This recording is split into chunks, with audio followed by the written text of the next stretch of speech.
بەڕێزان بۆ خۆتان ئاگادارن کە لە دوای هەڵبژاردننی سی ئەیلول لە هەرێمی کوردستان ئەو نەخشە سیاسی لە هەرێمی کوردستان لە بەربەمنای هەڵبژاردنە دروست بۆ پارتی دیموکراتی کوردستان وەکو حیزبی یەکەم یا براوی یەکەمی هەڵبژاردنەکە پێگەنانی کابینەی نوێی حکوومەتی لە ئەستۆدا لایەنە سیاسیەکان چاوەڕوانی پارتی دیموکراتی کوردستانن تا گفتوگوی پێگەنانی کابینەی تازەی حکوومەت دەست پێ بکە. هاوڵاتی لە هەرێمی کوردستان چاوەڕێی چ جۆرە حکوومەتێکەکە لایەنە سیاسیەکان لەسەر چ بنەمایەک بەشداری حکوومەتەکەکەن ئەگەر بەشداریەکەن چۆن بەشداریەکەن ئەگەر ڕێگەی ئۆپۆزیسیۆن بوون هەڵبژێرن چۆن ئۆپۆزیسیۆن هەڵبژێرن هەموو ئەمانە هەڵمانداوە لە ڕووماڵکێنێنە لە ڕووماڵەکانی ڕابردووە ڕوونی بکەینەوە. بەڵام ئەوەی کە ئێستا دەمانێت ڕووماڵی بکەین یاخود گفتوگوی لەبارەوە بکەین دیدی پارتی دیموکراتی کوردستانە بۆ کابینەی داهاتووی حکوومەتی هەرێمی کوردستان و یەکێتی نیشتیمانی کوردستان چۆن بەشداری و کابینەیەکە کاتێک باز لە شەراکەتی ڕاستەقینەکە شەراکەتی ڕاستەقینە چییە؟ بەڕێزان عنایەتنامەیە کادری پێشکەوتوی پارتی دیموکراتی کوردستان لە ئەستۆدیۆی سەرەکی لەگەڵمانە زۆ بەخێر بێن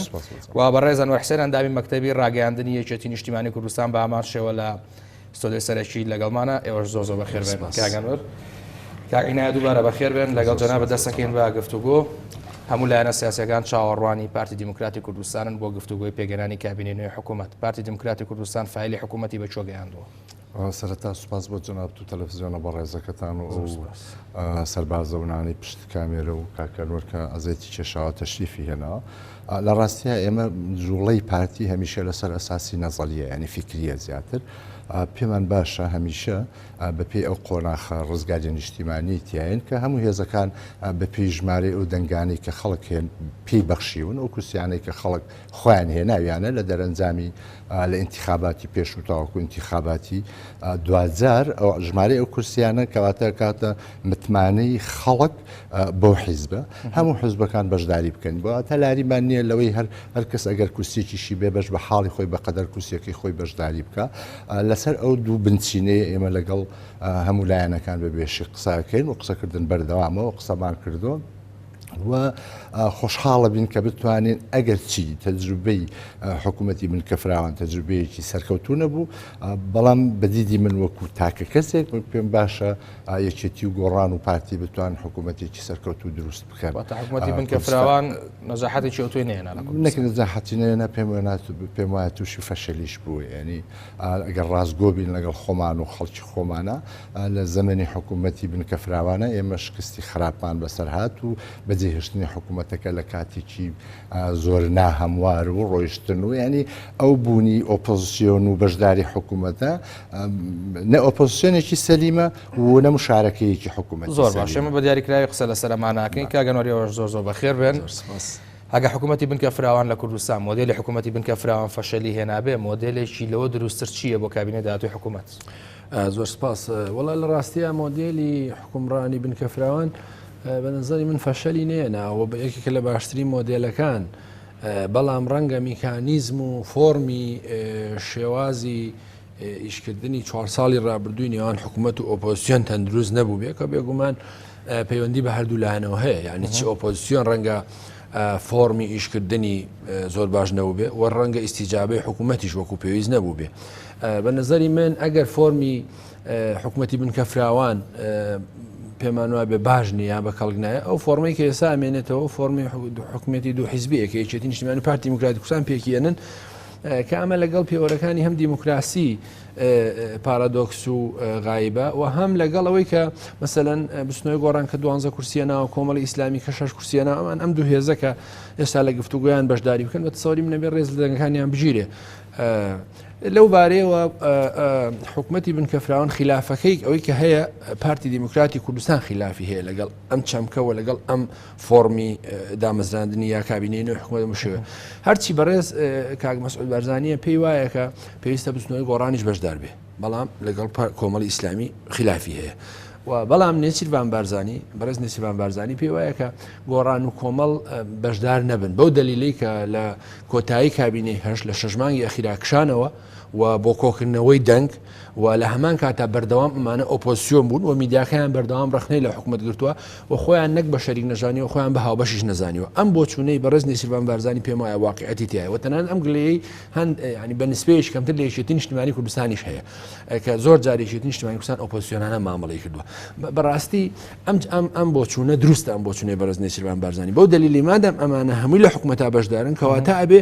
بەشی بە پێی ئیسحقاقەکەی خۆی بە پێی پشکەکەی خۆی مەسەلەن خراپیەکانی حکوومەتیش تەقبولکە و باشیەکانی ئیمتیازەکانی وەرگرێت جا ڕەنگە هێزێکی گۆڕان لە حکوومەت دەرکرا ینی تۆ خۆ ڕۆژنامەنووسێک لە باشتراگاداری یەکمان ئەوە دروستە و من پێم وایە ئەو بۆچوونەی بەڕێز نێچیروان بارزانی دەلالەتە لەوەی خودی بەڕێز نێچیروان بارزانی نەتەیەدی کردوونە لەگەڵ دەرکردنی بستنەوەی گۆڕان بووە و ڕەخمی ئەوە پێم وایە ناڕازیش بووە بەڵام ئەوەی کە پارتی دیموکراتی کوردستان لەو مەجالەیە کردوێتی بێگومان خراپ بووە و پارتی دیموکراتی کوردستان یعنی هۆکارێک بوو بۆ هەڵۆشە ئەوەی کە حکوومەتی بنکەفراوان بەو ڕۆڵە بچێت بەڵام ئێمە باسی ڕابردوو نەکەین مەسەلەن ئەوەی کە ئێستا پێویستە پارتی دیموکراتی کوردستان وەکو براوەی یەکەم وەکو ئەو یاسایی کە تعدیل کراوە سەرۆکی حکوومەت یا با بڵێم لیستی براوە کە لە کاتێکە ئەو غەڵەتە پێویست بۆ کوتلەی ئەکسەریەت ڕاست پێدرێ بۆ حکوومەتی بنکەفراوان مەسەلەن ئەگەر ئێستا یەکێتی و گۆڕان و کۆمەڵ و یەکگرتوو ببوونایە بە کوتلەیەک ئەو کاتە حکوومەت دەکەوتە دەست لە بەرداهەیە بەڵام ئێستا بەهەرحاڵ کە ئێمە پێویستمانە لە ئێستا ئەوەیە کە ئەم حکوومەتە بە نظری من لەسەر لەگەڵ ئەم چوار هێزە ئەسڵێ پێک دێ یەکێتی نیشتیمانی پارتی دیموکراتی کوردستان بستنەوەی گۆڕان و کۆمەڵی ئیسلامی زایدەن کەمینەکان و ڕەنگە چەند هێزی تریش بەشدار بن بەڵام ئەم چوار هێزە ئەساسین بۆیە بەشداریکردنیان بە نظری من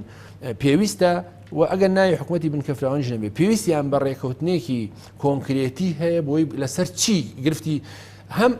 ئەوەی ئۆپۆزیسیۆنیا گۆڕان و کۆمەڵ هەم سیناریۆکانی پێشوو دووبارە نەکانەوە و هەم ئەوی پارتی دیموکراتی کوردستانیش کردێتی دووبارە نەبێتەوە ئەمە پێویستی بە تەسەووری من قسەکە لەسەر متمانەش نییە قسەکە لەسەر ئەوەی ڕێکەوتنێکی کۆنکرێتی مەسەلەن بستنەوەی گۆڕان چیەوێ مەسەلەن ئەوەی کە داوای کردووە ئایا مەسەلەی شەفافێتی نەوتە مەسەلەی گەندەڵی ئەمە هێزەکانی تریش داوای کردووە پێویستە ڕێکەوتنێک هەبێت لە نێوانیانە و پێی ئیستحقاقی خۆی ئەگە قسەکە پارتی دیموکراتی کوردستان قسە لەسەر ئیستحقاقەکە ئەم چەمکە و ئەم مۆدێلی ئیستحقاقە پارتی دیموکراتی کوردستان کە بەرامبەر یەکێتی نیشتیمانی یا بستنەوەی گۆڕان تەرویجیەکە و بانگەشەی بۆکە دروستە من پێم وایە پارتی دیموکراتی کوردستان براوی یەکەمە 45 کورسی هەیە ئیستحقاقی زۆرترە لە یەکێتی نیشتیمانی و بستنەوەی گۆڕان و کۆمەڵ ئیسلامی ئەمە تایرە دروستە بەڵام پارتی دیموکراتی کوردستان ئەمە ئەبێ بە یەکێتی نیشتیمانیش بەڕەوا ببینێ لە کەرکوو کە براوی یەکەمە لەسەر ئاستی عێراق مەسەلەن کە داوای پۆستی پارێزگارەکە پارتی دیموکراتی کوردستان خلافی هەیە و ئەوە نزیک لە دوای ڕووداوەکانی ڕفراندۆمەوە مەسەلەن ئەنجومەنی پارێزگا لیستی برایەتی کاندیداتۆرەکانی پارتی دیموکراتی کوردستان بەشداری ناکەن کە ئەتوانرا پارێزگاری کورد و یەکێتی نیشتیمانی کورد کە قسە لەسەر ئیستحقاقرێ بە نظری من ئەم مەسەلەی چەمکی ئیستحقاق بۆ هێزە سیاسیەکان لەناو حکوومەتە ڕوون نەکراوەتەوە زۆر جاوا لەسەر ئەو استحقاقە عینای ڕای خۆی بڵێ بەتایبەت لە واقعی کوردستانە ئایا استحقاقی انتخابی ئەتوانێت بە پێ استحقاقی انتخابی حکوومەتێک پێک بێت لە هەموو کوردستانە حکوم بکات و حکوومەتێکی ڕەشید بێت ئێمە کە باس لە سیستەمی دیموکراتیەکەین ڕەنگە لە ماوەی 10 ساڵە بتوانین جێبەجێ بکەین ڕەنگە لە ماوەی 100 ساڵە بتوانین خۆی جێبەجێ بکەین مادام باس لە سیستەمی دیموکراتیەکەین کەواتە کۆمەڵی کۆڵەکەی ئەساسی هەیە کە بریتە لە بوونی سیستەمێک و بوونی ئۆپۆزیسیۆن و بەشداری خەڵک لەسەر بنچینەی ئەو دەنگانەی کە هێناوێتی بەڵام پێش ئەوە من شتێک ئەرزی کاکە نۆر و جەنابەت بکەم ئێمە خلافێک لە بۆچوونەکانی جەنابی سەرۆک بارزانی و بۆچوونەکانی جەنابی کاکنەچیرەوان بەرزانی بخلاف لەناو پارتیانە لەناو پارتی بڕیاری مرکزیمانەیە بڕیاری مرکزی بریتە لەوەی کە پاش کۆبوونەوەی مەکتەبی سیاسی و بە ئامادەبوونی جەنابی سەرۆک و هەموو دامانی مەکتەبی سیاسی و سەرکردایەتی دەگەینە بڕیارێک ڕەنگە بۆ چوونێک لەم لا لەولاد بە ئارەزوی خەڵک بخۆی بتوانێت قسەی لەسەر بکە بەڵام کە کاتێ بڕیاری مرکزیمان هەیە بڕیاری مرکزیمان هەیە ئەو بڕیاری کە لە کۆبوونەوەی سەرۆک و مەکتەب سیاسی و سەرکردایەتیەکانمان دەرسێ بۆیە هیوادارم تفسیر وانە کرێ کاکنێتی وا بیرەکاتەوە جەنابی سەرۆک وا بیرەکاتەوە ئێمە یەک بڕیارین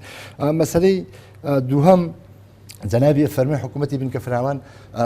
فەشەلی نەهێناوە من نازانم چۆنی فەشەلی نەهێناوە لە کاتێکە ئۆپۆزیسیۆن و حکوومەت و سیستەم و ئابووری هەریەکی هەمووی تێکەڵاو بۆ بەسەر یەکە نەکە زانن ئۆپۆزیسیۆنێکی سەلیممان هەیە نە سیستەمێکی سەلیممان هەیە نە ئەو توانێت خۆی وەکو خۆی بناسێنێ نەمەتوانێت خۆی وەکو خۆی بناسێنێ تانیوەڕۆ لە حکوومەتە دوانیوەڕۆ ئۆپۆزیسیۆنە کە دێتە سەر هەندێک بەرژەوەندی لە حکوومەتایە کە دێتە سەر ئەوەی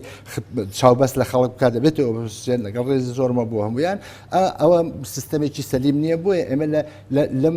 بەرەو پێشچوونی دیموکراتیە دەبێت فیداکاری بکەین ماندوو ببین تاوەکو ئەگەینە ئەو ڕاستیەکە ئۆپۆزیسیۆنێ و دەسەڵات بێ و ئەمانش لەسەر ئەساسی دەنجی کەلمادەم دەسەڵات جۆرە لە ئۆپۆزیسیۆنی بەدڵ لە دنیای نەم دیوە ببەخشە لە دنیای نەم دیوە تەنان بەزم ئۆپۆزیسیۆنی کوردستانم بینی پرۆژێدا بۆ چاکسازی بەدەسەڵات ینی لە دنیای ئۆپۆسیۆن خۆی بە بەدیلی دەسەڵات ئۆپۆزیسیۆن چونکە بەشداری حکوومەتیان هەبوو ناکرێت چوار وەزیرت هەبێ و ناوت ئۆپۆزیسیۆن باشە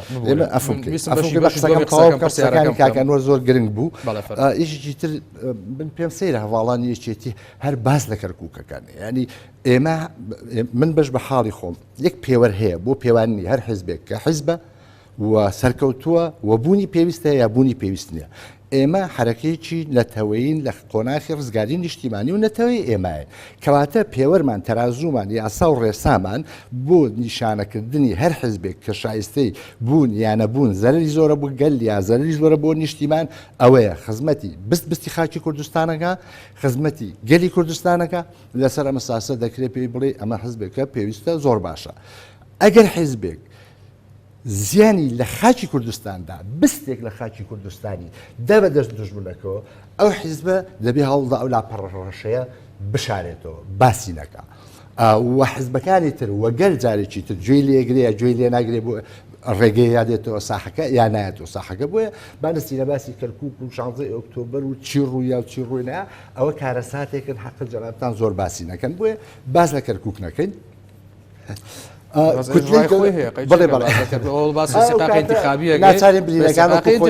ناچارین برینەکان وەکو خۆی هەڵبێنەوە باس لە کوتلەی گەورەکە بەڵێ زۆر تەواوە ئەبێ کوتلەیەکی گەورەترین کوتلە بەڵام تا ئێستا گەورەترین هێز پارتی دیموکراتە واتە بە پێی سیستەمی دیموکراتیت مافی دروستکردنی حکوومەتی هەیە وەکو عەرزیشم کردی ئێمە مادەم لە قۆناغی ڕزگاری نیشتیمانیین باوەڕمان وایە لە کرێکارێکەوە بۆ تەماتە فرۆشێک بۆ جەنابی سەرۆک بارزانانی هەموو تاکێکی ئەم کوردستانە پێویستە هێزەکانمان لە مەسائل استراتیژیەکانە کە بریتیە لەسەر بەخۆی کوردستان یەک بخێن و پێکەوە کار بکەین باشە ئەوەی کە دەمێ پرسیارێکی لەبارەی ئەو مۆزوعی ئۆپۆزیسیۆن و بەشداری لە حکوومەت و مانەوە لەبەرەی ئۆپۆزیسیۆن و ئەم تێکەڵی کە ئێوە باسێکن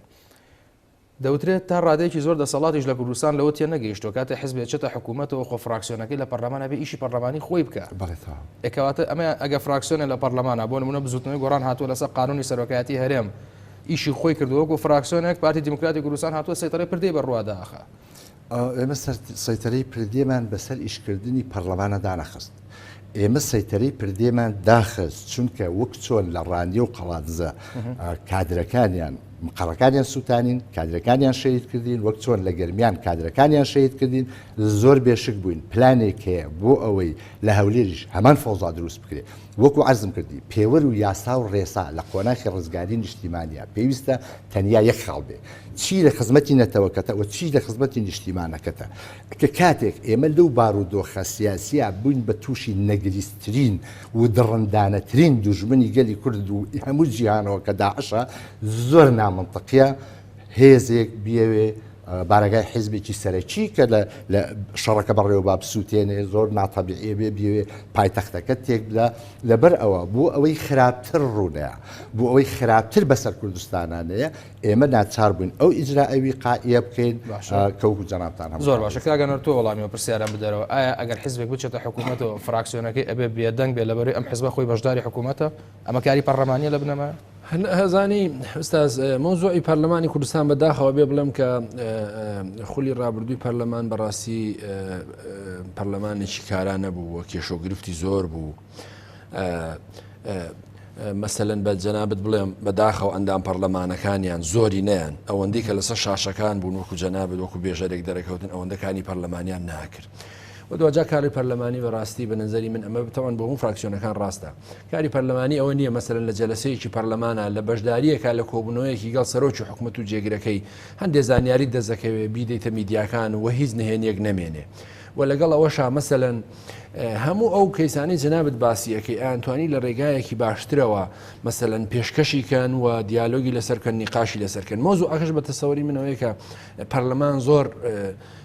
زۆر ئیدۆلۆژی حیزبی بەسەری زاڵ بوو و ئەوەندەی کە پەرلەمان بەداخەوە پەرلەمانتاری ئێمە کاتێکا بێ پەرلەمانتار لە بیریەچێک ئەو مەسەلەن نوێنەری گەلە و پێویستە مەسەلەن ریاسا جێبەجێکا و سەروەری یاسا پارێزێ و پێویست ناکە هەموو شتێک بداتە میدیاکان و پێویست ناکە مستەمر لەسەر تەلەڤیزیۆن بێ و مەسەلەن ئەگەر فراکسیۆنەکەی بەرامبەری مەسەلەن کەیسی و فاعیلێکی باشی هێنایە پێشەوە دیفاعی لێ بکات نەک هەرچی چۆنێک بێ دژایەتی بکە ئەمە بە تەسەووری من بۆ خۆی فراکسیۆنەکان ڕاست بوو بەڵام لە هەمان کات چاوێت سەوەی پارتی دیموکراتی کوردستان کردی مەسەلەن لە سنووریکاری پەرلەمانیدا نییە مەسەلەن دەرکردنی سەرۆکی پەرلەمان و دەرکردنی وەزیرەکانی گۆڕانوانە کارێک بوو نەک بە تەنها خراپ بوو و پارتی دیموکراتی کوردستان بۆ خۆشی ئەمە هەست پێیەکە مەسەلەن لە ئاسی نێودەوڵەتی یەکێک لەوانەیە کە نەزڕەیەکی خراپی لای لەسەر هەرێمی کوردستان دروست کردو مەسەلەن وڵاتی یەکگرتووەکانی ئەمریکا و ئەوروپا ئەڵێن کە ئێمە نزیکەی 20 ساڵە پشتیوانی لە ئێوەکەین بۆ تەقویتکردنی دیموکراسی ئێوە کاتی خۆتان پەرلەمانەکە داخەن کاتێ شەفافێتی نەود نییە کاتێ دەسەڵات وەکو پێویست نییە ئێمە ناتوانین لەوە زیاتر پشتگیری بکەین بۆی ئەبینی دەرەنجامی ئەمانە ئینکاساتی مەسلەی پۆستی سەرکردنی پۆستی سەرۆکی هەرێم مەسلەی پاشەکشێ ڕیفراندۆم و بارودۆخی کەرکووک و تاگاتە مەسەلەن کەیسی سەرۆی کۆماری ئەم دوایانش هەموو ئەم ئینیکاساتە نێگەتیفانەی بەدوایە خۆیانە بەتەسەووری من هێزە سیاسیەکان ڕێک نەکەوت بوون لە کابینەی پێشوو لەسەر ئەجێندایەکی تەندروست بۆ خزمەتگوزاری خەڵکی کوردستان و ئەو قەیرانە دارایانەی کە هات ڕووی لە هەرێمی کوردستان شەڕی داعش ئەوانە ڕاستە واقعی بوون بەڵام بوو بە بیانوویەک بۆی کە بەسەرەن خزمەتگوزاریەکان کەم بکرێتەوە میلیۆنانەکان زیاد بکات لە کاتێکە پەرلەمان و حکوومەت و لەگەڵەوە شابڵێم مەسەلەن هەندێک کەیس هەیە ئەو کەیسی سەرۆکی هەرێم ئایا سیستەمەکە پەرلەمانی بێیان بە شکلێکی تربێ ئەکرا مەسەلەن لێبوردن و تۆلەرانسی زۆرتری تیابێ و ئەو قەیرانانە بەدوای خۆیانێنێ بەڵام ئێستا ئایا قسەکە ئەوەیە ئایا چێتی و پارتی بزنەوەی گۆڕان و قسێزی ئەسلی ئایا مەسەلەن تەجربەیان لەو ئەزمونەی ڕابردوو وەرگرتووە ئایا توانن مەسەلەن لە کابینەی داهات و تعویزی ئەو بکەنەوە ئایا توانن خزمەتگوزاری باشتر بە خەڵک پێشکەن مەسەلەن ئیشی کابینەی داهاتووە و ئیشی پەرلەمانی داهاتووە پاشەکەوت لابە و پاشەکەوتە فەوتاوەکان بداتەوە بە خەڵک بۆ مەسەلە کەیسی نەوت مەسەلە شەفاف بێ و مەسەلەی گەندەلی بنەبر بکرێەوە مەسەلەی ئەم حسەی حیزبی کە مەسەلەن هەموو شتێک ئەوێ بۆ من بێ تصوری من ئەبێ کاڵ بکرێتەوە مثلەن وەزیرێک بۆ ئەم بێ وەزیرێک بۆ ئەو بێ بە تصوری من ناکاتەوەی کە پرۆسەکە پەکی بکەوێ و هەرێمی کوردستانە بێ ئەوەش بزانێ بارودۆخی سیاسی ئابووری و جوگرافی و جیۆپۆلیتیکی هەرێمی کوردستان لەبەردەم مەترسی گەورەیە مەسەلەن تورکیا ئێرانە سووریا خەریکە وەزعی باشە بێتەوە عێراقە کە ئێمە وەکو سنترال ناویە بین مەسەلەن بەشێک خۆمان بەشێک لە عێراق زانین لە هەمویان مەسەلەن ڕۆڵی نێگەتیڤ و خراپترە بینێ بۆ تێکشکاندنی ئەزمموی هەرێمی کوردستان بۆ بچووکردنەوەی بۆ فشاری زیاتر بۆ نەهامەتی زیاتر بۆ بڕینی موچەی خەڵک بۆ پێکدادانی هێزە سیاسیەکان بەڵام ئەمە واقعێتە بێ بیزانین بەڵام لەگەڵەوە شە مەسەلەن پارتی دیموکراتی کوردستان کە ئەکسەرێتی دەنگەکانی هێنا کورسیەکانی هێناوە و مەسەلەن جەنابی بەڕێز مەسعود بەرزانی کە ئێستا لە غیابی جەنابی مام جەلال و غیابی جەنابی کاک نەوشیروان ئەکرێ ڕۆڵی باشتر ببینێ ئەکرێ مرونەتی زۆرتر ببینێ تۆلەرانسی زۆرتر ببینێ مەسەلەن چی تێچێ بێتە لای بستنەوەی گۆڕان و چێتی نیشتیمانی کوردستان ئەم کێشە حەلکە بەڵام مەسەلەن ڕیتمی بردنەوەی سەر و کۆماری عێراق تا ئێستا مثلا لای پارتی دیموکراتی کوردستان کۆتایی نهاتووە مثلا پرۆسەیەکی دیموکراسی بووە استحقاق بووە مثلا کاندیداتۆرە یەکێتی نیشتیمانی کوردستان دەرچووە ئەمە ناکرێت مثلا هێندە بڕوە ئەم ڕیتمە هێندە درێژە بکێشێ بۆ معلوماتی جەنابەت ئەو هەژوەزیرەی حکوومەتی عێراق حکوومەتەکەی عادل عەبدولمەهدی کە تا ئێستا دەنجیان لەسەر نەدراوە 150 پەیوەندی هەیە بەو کاندیدایی یەکێتی نیشتیمانی کوردستانەوە کە بەداخەوە پارتی دیموکراتی کوردستان مثلا ڤیتۆی لەسەری هەیە یعنی ناکرێت مثلا لە ڕیفراندۆم و لەو پەیوەندی مێژووی یەکێتی و پارتیەوە بێتە سەرەوەی کە بڵێ ئەم کاندیدە نابێ ئەم کاندیدای یەکێتی نایە بەشداری حکوومەتکە یەکێتی نیشتیمانی کوردستان ڕەغمیەوەی کورسیەکانی لە پارتی دیموکراتی کوردستان کەمترە لە هەرێمی کوردستان لە بەغدا ئەو ئەوەندە زۆر نییە بەڵام مثلا پارتی دیموکراتی کوردستان بێ بزانێت کە ئەمە شەریکێتی و ئەمە هێزێکی گەورەیە و ڕۆڵی هەیە وەگەر لە عێراق بەیەکەوە بن مثلەن وەزیرێکی یەکێتی نیشتیمانی کوردستان لەم کابینایە بۆ بە پارتی دیموکراتی کوردستان خراپترە یا باشترە بێگومان باشترە بەڵام وەختێک کە تۆ سکاڵا لای عادل عەبدولمەهدی بکەی بڵێ کە ئەم وەزیرەی یەکێتی وەزیری عەدل دابنرێ ئێمە لە پرۆسی سیاسی یەکشێنەوە بە تەسەووری من خزمەت بە پرۆسی سیاسی لە هەرێمی کوردستان ناکات جاویستم بڵێم گرفتەکانی بەردەم پێکهێنانی کابینەی نوێی هەرێمی کوردستان 5-6 خاڵی ڕئیسین یەکێکیان ئەوەی کە من ناوم ناخلاف و کاکنیار ناوینا ئەوە ڕێی من یەکێکیان ئەوەیە کە پارتی دیموکراتی کوردستان هێشتا ساغ نەبووەوە لەسەرەوەی کە بەڕێز نێچیروان بارزانانی یا بەڕێز مەسرور بارزانانی سەرۆکی حکوومەت دەبێ و بە نظری من کە زۆرتر پێچێ لەسەر بەڕێز مەسرور بارزانانی ساغ بنەوە ئەمە خاڵی یەکەم. خاڵی دووهەم ئەو تێڕوانینەی پارتی دیموکراتی کوردستانە لە ئەو دوو تێڕوانینەیە یەکێکیان کە بستنەوەی گۆڕان بە تەنیا بەشدار بێ و ئەوی تریان بەڵێ بستنەوەی گۆڕان و کۆمەڵی ئیسلامی بەشدار نەبێ ئەم پارتی دیموکراتی کوردستان و خاڵێکی تر بریتە لەوەی کە پارتی دیموکراتی کوردستان ئەم حکوومەتە و کابینەکەی ئاوا ئەوێ تەشکیلکە پۆستی سەرۆکی هەرێم زیندوو بکرێتەوە پۆستی سەرۆکی حکوومەت وەزایدن ئەو ئەجەندایی کە خۆی دایناوە لە کاتێکا مەسەلەن پۆستی سەرۆکی هەرێم ئێستا لەناو ئەم کابینەیە نییە مەسەلەن ئەوێ بە یەک پاکێز بێ ئەمانە بۆ ئێمە و ئەوانەی تر ئایا ئەتانەوەی ناتانێت لەم بارەیەوە ڕێی یەکێتی نیشتیمانی کوردستان ئەوەی کە ئەمڕۆژ لە بەیاننامەی مەکتەبی سیاسی دەرچۆیە یەکێتی نیشتیمانی کوردستان لەگەڵ زیندووکردنەوە یا لەگەڵ کاراکردنەوەی سەرۆکایەتی هەرێمە لە پەرلەمان و بە ئاگاداری بستنەوەی گۆڕان و کۆمەڵی ئیسلامی هێزەکانی تر بەڵام ئەوەی کە سیستەمەکە پەرلەمانی بێ نەک سەرۆکایەتی بێ ئەمە یەک دووهەم یاسایەکی تایبەت دەبچێ و پەرلەمان جارێشکە مەسەلەن ڕێوشوێنی یاسایی بگرێتە بەر تاسە کێشە هەیە لەسەر سیستمی سیاسی لە هەرێمی بەڵێ مەسەلەن دوێنێ لێدوانی ئەندامیی کۆمیتەی ناوەندی پارتی دیموکراتی کوردستان ئەڵێ مەسەلەن پۆستی سەرۆکی هەرێم ئەبێ سەرۆکایەتی بێ و دوجار خەڵک دەنجی لەسەر بە مثلا ئەمە پێویستە ئەمە بڕاوەوە پێشتر یاسای بۆ دەرچەوە مەسەلەن زۆربەی هێزە سیاسەکە ببوورە لێرە بەرلەوەی ئەچینە خاڵەکانی تر بەڕێزکاک عینایەت پارتی دیموکراتی کوردستان دەخوازێ سیستمی سەرۆکایەتی لە هەرێمی کوردستان جێبەجێ بکە دەزانین سیستەمی سەرۆکایەتی سیستەمی پەرلەمانی سیستەمی جەمعیە سیستەمی تێکەڵاو سیستەمی فیدراڵی باشە ئەمانە هەمووی سیستەمی دیموکراتی بەڵێ بەواتە لە هەر یەکێک لەو دەوڵەتانە جەناب دەزانی لە ئەمریکا سەرۆکایەتیەوە دنیا بەڕێوە بە لە بەریتانیا سیستەمێکی پەرلەمانی و زۆر سەرکەوتووە و ئەوا لە یەکێتی ئەوروپا دەرەچێ هێندە اقتصادی بەهێزان سیاسەتی بەهێزە مەسەلەن دەبینی لە فەڕەنسا تێکەڵاوە مەسەلەن دەبینی لە سوئیس لە سیستەمێکی جەمعی هەیە کەواتە تێڕوانینەکان هەر یەکێکمان ئەمان باتەوە هەمان سەرچاوە کە بریتە لە جێبەجێکردنی سیستەمی دیموکراتی بۆ بە پێی ئێمە بەبێ بۆ چوونی ئێمە سیستەمی سەرۆکایەتی لە خەڵکەوە هەڵببژێرێ سەرۆکایەتی بێ زۆر باشە نەک پەرلەمانی چونکە ئێمە هێشتا لە کۆمەڵگەیەکی باوک سالاریین بەواتە تاکە کەس لای ئێمە زۆر گرنگە و زۆر کاریگەریە بێ هەر بۆیە ئێمە یەکێتی پێکەوە بە یەک لیست دابەزین بە هەردوو لامان بەقەدر جەنابی سەرۆک بارزانی دەنگمان نەهێنا کەواتە دەوری سەرۆک بارزانی بە تاقی تەنێ مادام لە کۆمەڵگەیەکی باوک سالاری تا ڕادەیەک وابەستە بە عەشیرەت و عائیلەوەین تاکە کەس زۆر گرنگە بۆیە جەنابی سەرۆک بارزانی توانین لە ١٧٠ دەنگەکان بێنێ ئێمە و یەکێتی پێکەوە نازانم لە ١٥٠ چەندمان هێنا ئەوە حاڵی یەکەم. حاڵی یەکەم دووهەم مشکلەی ئەم برادرانە یەکێتی یعنی بەڕاستی من زۆر جار کە دانیشن گلەیان لێ یەکەم ئەڵێم ئێوە تێناگەن یان ناتانەوێ یان نەتەوەی نین یان نیشتیمانی نین ئێمە کێشەمان لەسەر سەرۆکایەتی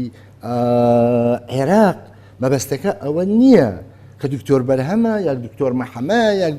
کێشەکەمان لەوەیە ئێمە حەسەی سەرۆک کۆماری عێراقی مافی گەلی کووردە دەبێت کورد یەکلای بکاتەوە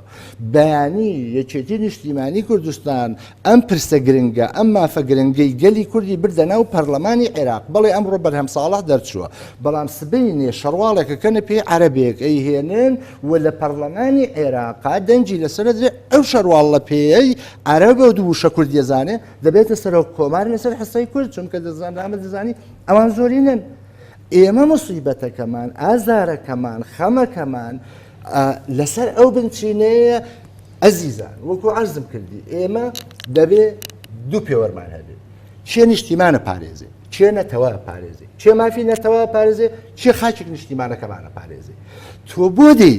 مافێکی گەلی کورد کە بە 1000 ساڵ خەبات بە 1000 ئەمە دەستکەوتووە دەیتە پەرلەمانی عێراقی و عەرەب بۆ بەسکاری پەرلەمانی وانە یعنی ئەمە خۆڕێگایکی خۆدانە مە لەناو پەرلەمان ناکرێتەکەمە بەرەدی لە عێراق ئافم کرد ئێمە لە عێراق دیموکراتیەتی تەوافقیمان هەیە یعنی دەستورێکمان هەیە یعنی ئەو مافانەدا بەش کراون بە شێوەیەکی کللتوری مەسەلەی سەرۆک کۆمار بڕاوەتەوە بۆ قەزەی کوردی کەواتە ئەو مافی گەلی کوردە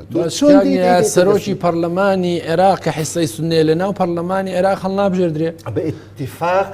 بەڵام سەرک وەزیران کە حیسەی شیعە کوردیش دەنگی بۆ نادا مەسەلەن ئەگەر جەنابی دکتۆر بەرهەم نەبێ کاندیداتۆرەکەی پارتی دیموکراتی کوردستان بێ هەر نابێت لە ناو عێراق دەنگی پێ بدرێ و هەر نابێت بە قات و بۆین باخەوە بچێ دوای ئیتیفاقی سیاسی بەڵێ بە دوای اتفاقی سیاسی بەواتە ئەو بۆی نییە لە ئەسڵا لە ناوەڕۆکە بەیانی ئەگەر سنە یەک وەزیریان یەک کاندیدی وەزارەتی بەرگریان هەبێ بۆ ئەوان بۆیان یاڕەتی بکەنەوە و دەبێ موافقەتی لەسەر قوربان ئەمە من خزمەت بکەم ئەمە پێشنیاری پارتی دیموکراتی کوردستان بوو کە بایەکێتی نیشتیمانی کوردستانیش کاندیداتۆری هەبێ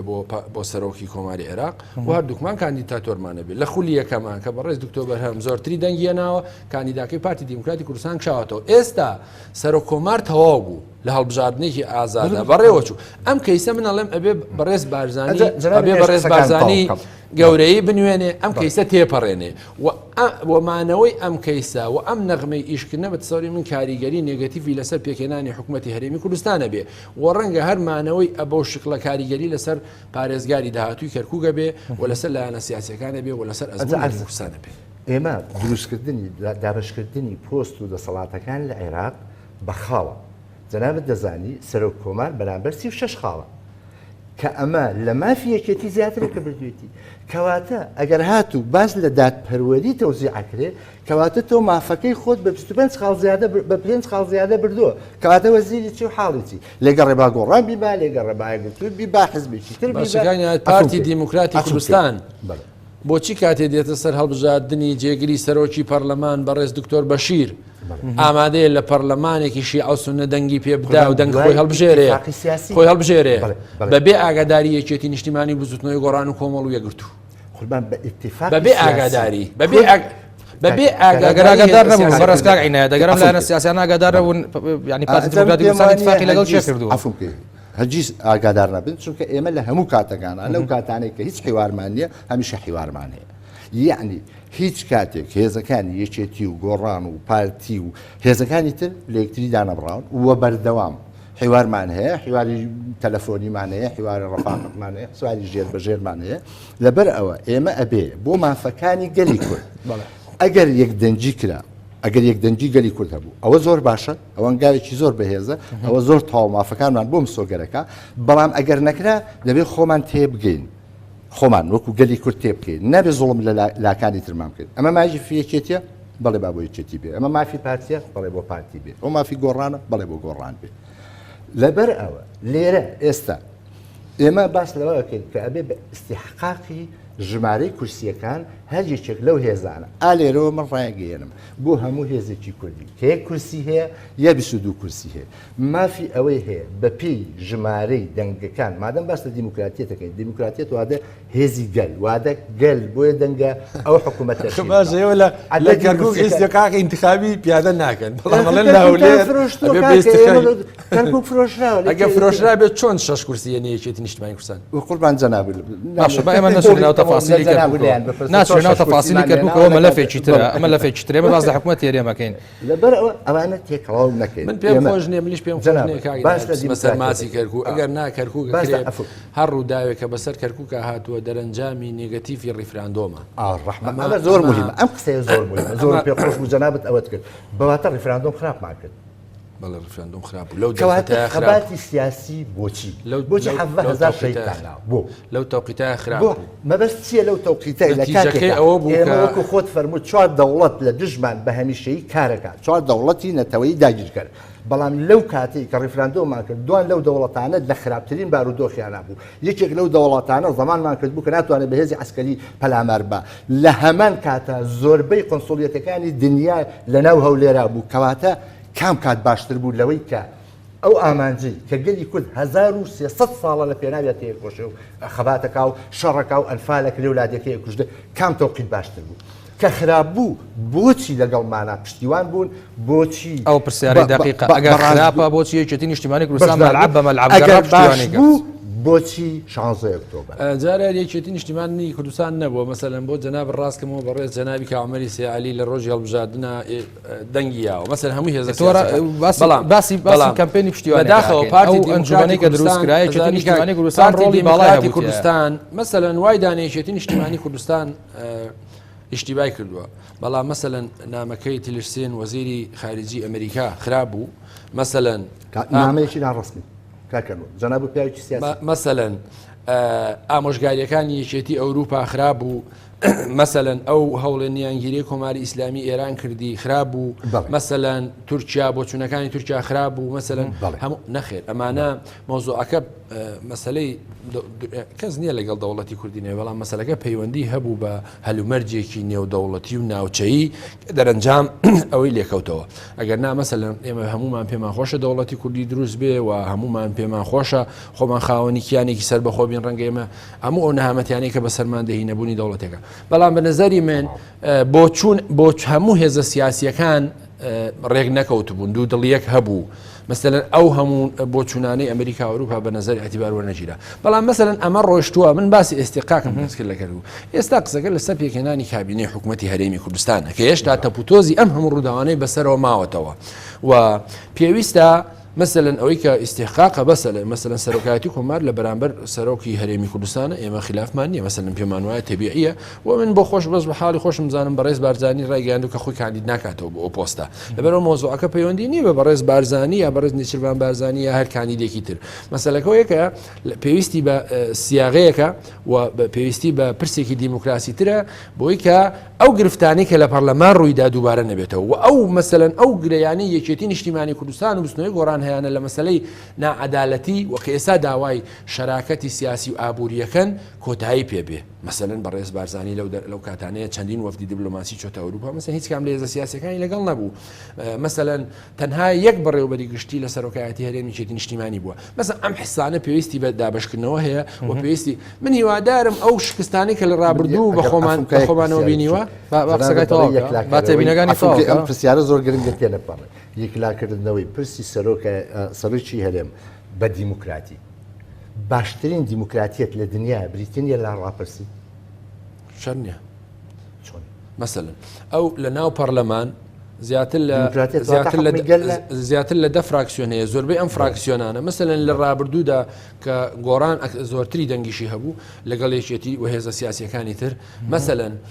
ئەگەر یەکگرتووی ئیسلامی لە کاتی پرۆسی دەنگدانەکەی ئەو یاری نەکردایە کە دوجار باجەکەیە لە مەڵبژارنانایە من بەداخۆ پێم ناخۆش بوو مەسەلەن بەڵام مەسەلەن ئەیتوانی پرسەکە بەرێتە پێشەوە و پرسی سەرۆکایەتی هەرێم پرسێکی مەسەلەن پەرلەمانی بێ و لە ناو پەرلەمان هەڵبژێدرێ ئەمە مەسەلەن دیموکراسی ترە ئەوەی جەناب دی لە ڕاستە دیموکراسی ئەمە فۆرمێکی باشترە و زۆربەی هێزە سیاسیەکان لەگەڵی بوون و من نامەوێت باسی ئەوش کەم کە بۆچی پارتی دیموکراتی کوردستان پێی خۆشە پرۆسەکە جەماوەری تر بێ لە ناو خەڵکەوە هەڵبژێدرێ زۆربەی هێزە سیاسیەکان بۆ چوونی نظری خراپیان هەبوو لەم بارەیە و پێیان وا بوو پەرلەمان مەسەلەن ئەگەر وا بێ بۆچی پۆستی سەر کۆماری عێراق لە ناو خەڵکە هەڵنابژێدرێ وەکو پەرلەمانتارێک بۆچی ئەیبەنە ناو پەرلەمان لەبەرەوەی دیموکراسی ترە مۆدێلێکی دیموکراسی وەکەمتر غەشی تیاکرێ و خازەی دقیقاً خازە بۆ ئەوی کە پەرلەمان لی بپرسێتەوە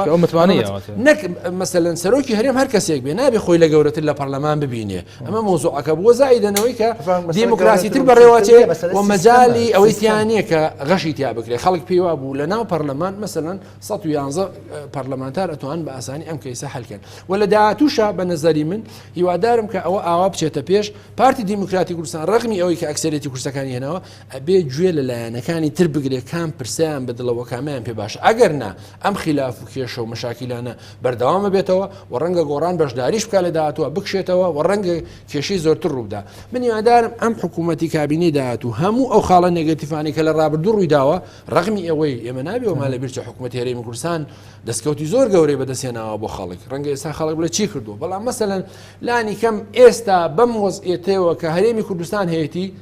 دیقەت بە لە کۆماری ئیسلامی ئێران باشترە بزانە چبارەدۆخێکی ئابووری هەیە مەسەلەن لە تورکیایەک باشترە کە ئەوە چەند مانگە بە کەیسی خاشفچیەوە دنیا لەسەری قساکە ئەو مەسەلەن سووریایە بە 100 ساڵی تر ئاوادان نابێتەوە ئەوەش عێراقە کە ئەیبینی لە دوای پرۆسەی ڕزگارکردنی موسلیشەوە بەردیان نەخستۆتە سەربەر و نزیکەی 1500 میلیارد دلار حکوومەت عێراقی نەوتی فرۆشتووە بەڵام بینایەکی بۆ وەزارەتێک دروست نەکردو جادەیەکی قیر نەکردو خزمەتگوزاری پێش نەکردو ئەمە ناکاتەوەی بڵێم حکوومەتی هەرێمی کوردستان هەموو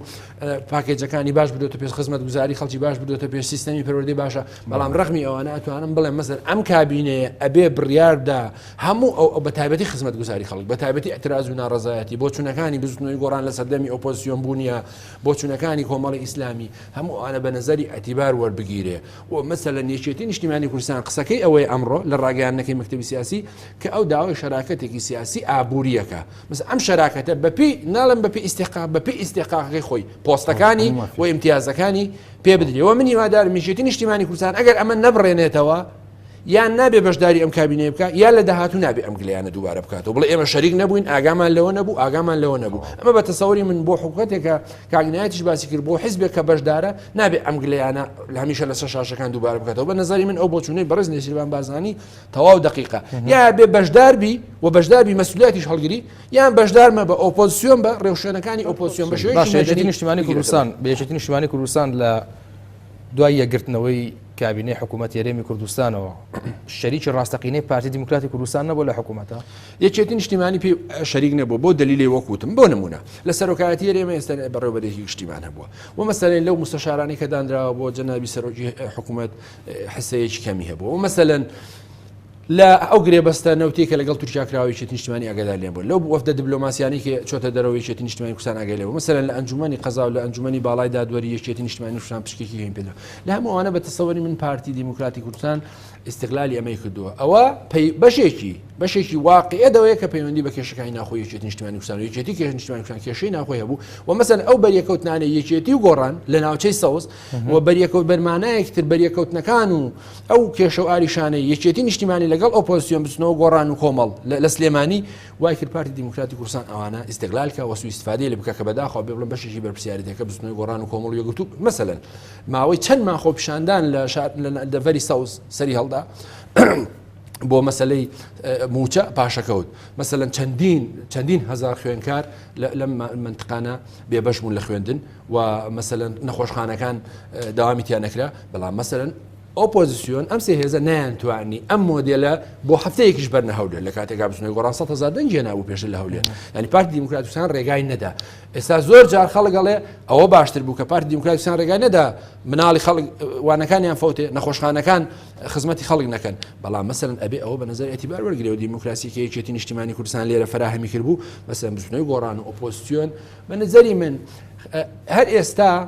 نابێ ئەو بۆچوونە سەر بگرێ یان ئەو فۆرمی ئیشکردنە سەر بگرێ کە پێیان وایە یەکێتی و گۆڕان دوو دژمنی یەکن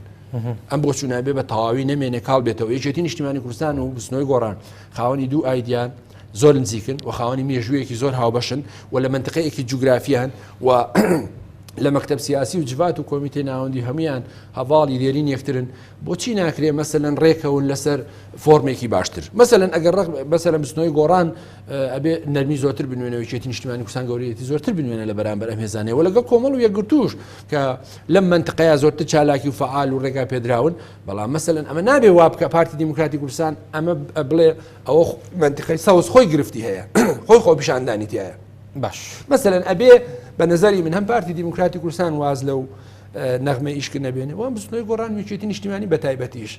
باشتر بیرکەنەوە لە کابینەی داهاتوو هەموو ئەوەی کە لە ڕابردوو ڕوویداوە مەسەلەن دووبارەی نەکرد زۆر باشە کاک عینایەت بە بۆچوونی کاگەنوەر پارتی دیموکراتی کوردستان لەماوەی ڕابردووە استیقلالی خاڵە لاوازەکانی شەریکەکانی خۆی کردووە یەکێتی نیشتیمانی کوردستان وەکو نمونە دەمێ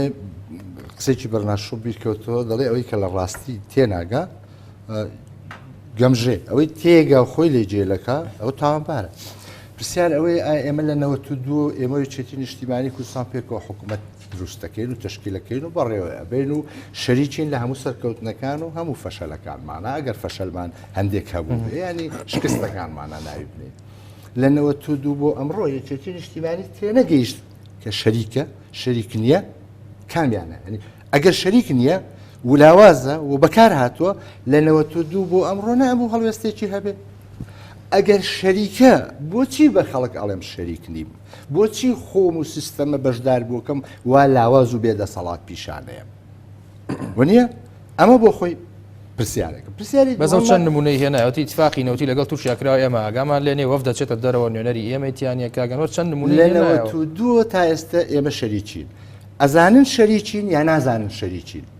ئەگەر ئەزانن شەریک نین و ئەوان بەکارهێنرێن و استیقلالەکرێن لە 92 بۆ ئێستا زیاتر لە 25-26 ساڵەکەوە نییە دەبێ بەهۆش بیتەوە ساڵێک دوان 4 5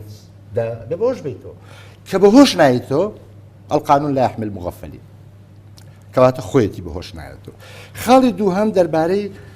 هەڵبژاردننی سەرۆک لەناو خەڵکەوە وەکو عەرزم کردی ئێمە پەرلەمانتار هەڵبژێرین بۆی هەیە یاسامان بۆ دابنێ لەوێ یاسای بەڕێوەبردننی ئابووری کۆمەڵایەتی بەڵام لە پرسە استراتیژیەکانە هیچ لەوە گرنگتر نییە کە لە هەرو ئەوروپای شەعرفێکە کە پرسێکی گرنگی استراتیژی گرنگ بە نەتەوەکە بە نیشتیمانەکەت هەیە دەگەڕێتەوە بۆ ڕاپرسی ئەگەر هاتوو انتخاباتەکانی ئێمە وەکو جەنابەت دەڵێ غەشاشینە کەواتە هەموو هەڵبژاردنەکانمان ئەکەوێتە ژێر هەموو پرسیاری غەشەوە ئەوەی گۆڕان دەنگێنێ ئەوەی چەکی دەنگێنێ ئەوەی ئێمە دەنگێنین ئەوەی کەواتە هەمووی کەوێتە ژێر پرسیارەوە ئەگەر انتخاباتەکانمان باش و ڕاستگۆییە کەواتە لە انتخابات و یەکلاکردنەوەی پرسی سەرۆکایەتیشا دەبێت ڕێزی انتخاباتەکەمان بگری بۆیە دەبێت ئەم شتانە یەکلا بکەینەوە ڕوون بێت ئێمە لە دیدی ئێمە ئالێرەوە منی ئەلانیەکەم و بەرپرسم لەم قسەیە ئێمە حکوومەتێکمانەوێت کە خۆمان تیا بەشدار بین لە سێ ڕۆ لامان گرنگە یەک لە ڕووی استراتیژیۆ پێویستە ئەو حیزبانەیە کە بەشداری حکوومەتەکەن لە هەمان دید و بۆچینی ئێمە و ئێمە لەوانەوە مەسەلەی استراتیژی نەتەوەی نیشتیمانیمان ببینی ئەمە خاڵێکی زۆر گرنگە بۆ ئێمە لە ڕوێشی ترۆ پێکهاتی سیاسی ئەو حکوومەتێک کە ئێمە هیوامانە بتوانین دروستی بکەین کەوات حکوومەتێکی سیکیۆلار بێ بەیانی یاسا جێندەر ڕۆیشتە ناو پەرلەمان نازان چێتی ئەو هەموو کێشانەمان نەبێ کە بە دیدی من وەک تاکە کەس بۆ چوونەکەی کاگەنوەرم پێ سەیرە کە کەسێک لە ناو پارتیە هەبێ پێی خۆش نەبێ گۆڕان بەشداری بکە زۆرمان پێ باشە گۆڕان باشداری بکە و زۆرمان پێ باشە یەکێتی بەشداری بکە بۆ دەرتان کردن کە پێتان باشە بەشدار بن ئەوێەوە بۆ خیانەتتان کرد شاوەر بۆ خیانەتتان باشە خاڵی سێم چیە لەبەرەوەی کاتکەمە هەمومان لە ڕووی پێکێرانی سیستەمێکی ئابووری سیاسی بۆ ناوخۆی خۆمان شەریک بین و بتوانین شەفاف بین و بتوانین گەندەڵی نێرین و بتوانین دادپەروەری زیاد بکەین و بتوانین سەروەری یاسا زیاد بکەین ئەمانە هەمومان پێکەوە شەریک بین هەر کەسێ هەر حزبێک وەکو عەرزم کردی بە تاکە کورسێکی شۆ پێی خۆشە بەشدار بێ بەڵام باوەڕی بۆ خزمەتە گەورانەی نەتەوە نیشتیمانەکە هەبێ ئێمە لەسەر سەرمانە لەسەر چاومانە بەتایبەتی گۆڕان بەڕێز کاگەنوەر وەکو خۆت ناودنا حکوومەتێک ئەم هەموو تەپ و تۆزەی بەسەرەوە کابینەیەکی چاوەڕوان کرا و ئەم قەیرانی متمانەی نێوان لایەنە سیاسیەکان چ پارتی بەرامبەر لایەنەکانی تر چ لایەنەکانی تر بەرامبەر پارتی وێچێتی ئەو هەموو تەحەدایشی کە لە بەردەمی ئەم کابینە تازە لە حکوومەتەکانی ڕابردووە بۆی بەجێماوە ئەتوانێت حکوومەتێ بە خزمەتی خەڵک بکە لە ڕاستیە من پێشەوە پێم خۆش نییە باسی خیانەتەکانی پارتی دیموکراتی کوردستان کۆم کاگنە دوسێ جاوتی خیانەتی شانزەوت من ئەگەر باسی ئەگەر قسە لەسەر خیانەتەکان بکەم ئەتوانم 2 ساعتی قسە بکەم بۆت بژمێرم ئەتوانین پێکۆ قسە بکەیت بۆت بژمێرم حەز ناکەم ئەگەر یەک خیانەتی پارتی هەیە بستێ لە ئەرزی کوردستان لەسەر من پێم خۆش نییە لەبەرەوە 2 جەنابەت ئەوە تەرەحکە من پێم خۆش نییە ئەو مۆزوع ئەجیناتوانم 2 ساعت بۆت بژمێرم ئەوە یەک دووە لە ڕاستیە ئەو پرسیارەی جەنابێت منش بۆ خۆم یەقینم نییە کە ئایا کابینەی نۆ ئەتوانێت لە ژێر تەپوتۆزی ئەو هەموو کێشە و ئاریشە ناوچێ و ناوخۆیانە دەرچێ وایە ئەتوانێت مەسەلەن گرفتەکانی ڕابردوو حەلکە و ئەتوانێت ڕێز لە هێزە سیاسیەکان و دەنگەکانیان بگرێ وایە ئەتوانێت حکوومەتێک بێ